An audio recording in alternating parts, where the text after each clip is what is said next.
यारी है ईमान मेरा, ट्रंप मेरी जिंदगी, और सौगंध मुझे इस मिट्टी की, ट्रंप को नहीं झुकने दूंगा, क्योंकि भारत का सुपर पीएम ट्रंप है। तो यह हम लोगों ने स्कूल में पढ़ा था। अब जमाना बदल गया है, हम लोग बूढ़े हो गए हैं, हो सकता है बहुत कुछ बदल गया है, लेकिन उस वक्त हम लोग पढ़ते थे कि कलम तलवार से ज्यादा ताकतवर होता है। कलम ज्यादा ताकतवर होता है तलवार से। लेकिन अब ट्रंप साहब ने यह दिखा दिया कि एक माइक्रोफोन ज्यादा ताकतवर होता है ब्रह्मोस मिसाइल से। आपने तो कहा ब्रह्मोस मिसाइल, बहुत बड़ा मिसाइल, ब्रह्मोस का इतना ताकत है। ट्रंप ने सिर्फ एक माइक्रोफोन इस्तेमाल किया और ऐसा सुपर ब्रह्मोस, एक दिन नहीं हर रोज वह ऐसा सुपर ब्रह्मोस छोड़ते हैं कि हमारे ब्रह्मोस वाले डर के मारे पीछे छुप गए, दुम दुबा कर भागने लगे। छिपेंगे कहाँ? तिरंगा यात्रा। एक तिरंगा यात्रा यानी हमारे वीर जवान के पराक्रम के पीछे एक कायरता को छुपाने की कोशिश की जा रही है। एक सर्कस, एक नौटंकी किया जा रहा है कि देखो हम जीत गए। अरे जीत तो ट्रंप गया, ना भारत जीता ना पाकिस्तान जीता, ट्रंप जीत गया।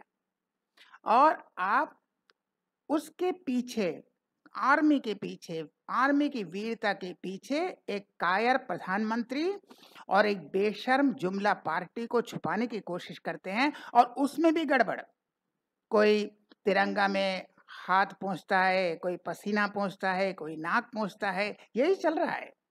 क्योंकि आपने उस बेशर्म जुमला पार्टी में ऐसे ही अशिक्षित ढोंगी बाबा को इस्तेमाल किया है। ऐसे ही लोग हैं पार्टी में, न कभी स्कूल गया है, न कोई कॉलेज गया है, न कोई पढ़ाई की है, बस वही अफवाह फैलाते रहते हैं, अंधविश्वास फैलाते रहते हैं, मुसलमानों के खिलाफ नफरत फैलाते हैं। तो ऐसे ही लोगों को आपने अपनी बेशर्म जुमला पार्टी में सबसे महान, मोस्ट रेस्पेक्टेड गेस्ट, अति सम्मानीय मेहमान अतिथि के रूप में रखा है। जब लीडर ही अनपढ़ है तो उसका फॉलोवर क्या होगा? तो ऐसे छिपने से, तिरंगा यात्रा निकालने से, और वहां ट्रंप सुपर ब्रह्मोस छोड़ रहा है एक माइक्रोफोन से, और आपके पास ब्रह्मोस है, आपके पास राफेल है, लेकिन कोई काम का नहीं है। आप कायर की तरह डर के मारे छुप गए। तो समस्या यही है कि जो हिंदू सम्राट अपने आप को समझता है कि हम बहुत बड़े हिंदू हैं, इतना हिंदू है कि हर मुस्लिम को बदनाम करो, हर मुस्लिम को बदनाम करो। जो अभी कुरैशी, सोफिया कुरैशी, उनको भी कह दो आतंकवादी की बहन है। तो जो हर मुसलमान को बदनाम करके महान भारतीय, महान देशभक्त और महान हिंदू सनातनी बनना चाहता है, उसे महाभारत का एक छोटा सा किस्सा शायद याद नहीं है। कभी पढ़ा ही नहीं होगा। पढ़ा होगा तब ना। वो कुंभ में स्नान किया, 9 दिन वही व्रत का ढोंग किया, राम मंदिर गया, हो गया उसका। यही प्रधानमंत्री का काम होता है, और कोई काम तो है नहीं। तो उसका जो यह हिंदुत्व है, अगर महाभारत थोड़ा सा पढ़ लेता तो शायद काम में आ जाता। महाभारत में एक प्रश्न है कि जब विपत्ति आए, जब कोई आपदा आए, यहाँ तो प्रधानमंत्री खुद आपदा है कहे, जब आपदा आए तो सबसे बड़ा हथियार क्या है? हर डेंजर में, हर खतरे में, हर विपत्ति में एक ही हथियार काम करता है, वह है हिम्मत। और यह ट्रंप साहब ने दिखा दिया। वह हर रोज सुपर ब्रह्मोस छोड़ रहा है। उसे ब्रह्मोस या राफेल खरीदने की जरूरत नहीं है, वह सिर्फ एक माइक्रोफोन से तहस नहस कर दिया उसकी इज्जत का। और यहाँ जो ब्रह्मोस वाले हैं वह तिरंगा के पीछे छुपते हैं और एक सर्कस, एक नौटंकी करते हैं तिरंगा यात्रा का। तो ऐसे देश चलेगा? तो देश की इज्जत, देश का विकास, और वहाँ एक महान उत्तर प्रदेश है जो सुप्रीम कोर्ट कहता है यहाँ लॉ एंड ऑर्डर है ही नहीं। वहां एक मणिपुर है, जल रहा है, किसी को कोई परवाह है ही नहीं। तो अगर देश का विकास चाहिए तो इस तरह बेशर्म जुमला पार्टी और एक कायर डरपोक प्रधानमंत्री से नहीं चलेगा। हमें चाहिए अटल बिहारी वाजपेयी, हमें चाहिए इंदिरा गांधी, जो नेतृत्व दे सके बहादुरी के साथ, हिम्मत के साथ, विजन के साथ, जो भारत के हित में काम करे, न कि ट्रंप के धमकी पर काम करे। ट्रंप ने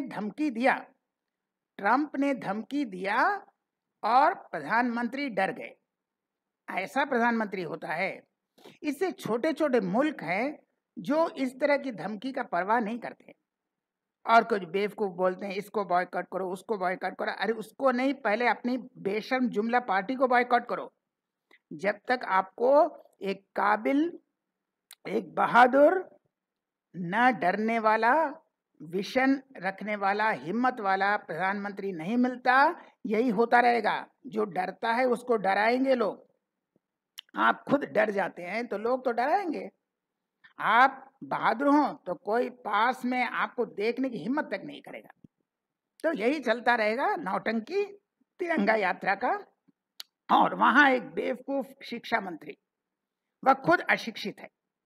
एक अशिक्षित शिक्षा मंत्री कह रहा है कि तमिलनाडु ने जो 3 लैंग्वेज पॉलिसी नहीं अपनाया वह कॉन्स्टिट्यूशन के खिलाफ जा रहा है। उसे पता नहीं है कि कॉन्स्टिट्यूशन खुद यह प्रावधान है, कॉन्स्टिट्यूशन हर स्टेट को यह अधिकार देता है कि एजुकेशन कंकरेंट लिस्ट में है, इसलिए सेंट्रल एजुकेशन पॉलिसी को आप मान भी सकते हैं, नहीं भी मान सकते हैं। उसे पता ही नहीं है कि एजुकेशन कंकरेंट लिस्ट में है, उसके पता ही नहीं है कि कॉन्स्टिट्यूशन क्या है, उसे पता ही नहीं है कि एजुकेशन का मतलब क्या है, कंकरेंट लिस्ट का मतलब क्या है। वह शिक्षा मंत्री है। तो ऐसे अशिक्षित लोगों को लेते हैं और देश चलाने की वो नौटंकी जो है, नौटंकी छोड़कर एक सीरियस दिमाग वाला अगर प्रधानमंत्री होता विजन के साथ, तो यह ट्रंप की हिम्मत नहीं होती कि वह सीजफायर डिक्लेयर कर दे। वह शायद अपील करता कि तुम सीजफायर कर लो, लेकिन आपके डिक्लेयर करने से पहले वह माइक लेकर सीजफायर डिक्लेयर कर लेगा। ऐसी हिम्मत नहीं होती ट्रंप की अगर हमारे प्रधानमंत्री इतने कायर या डरपोक नहीं होते। तो हमें क्या चाहिए? जरा बेशर्म जुमला पार्टी से सावधान रहें। उनको जितना वोट देंगे भारत का विकास भी डूबेगा और भारत का इज्जत भी डूबेगा और यह आतंकवादी हमला होता रहेगा और अब तिरंगा यात्रा का नौटंकी करते रहेंगे। तो हम फिर मिलेंगे ऐसे और वीडियो के साथ। तब तक के लिए नमस्कार।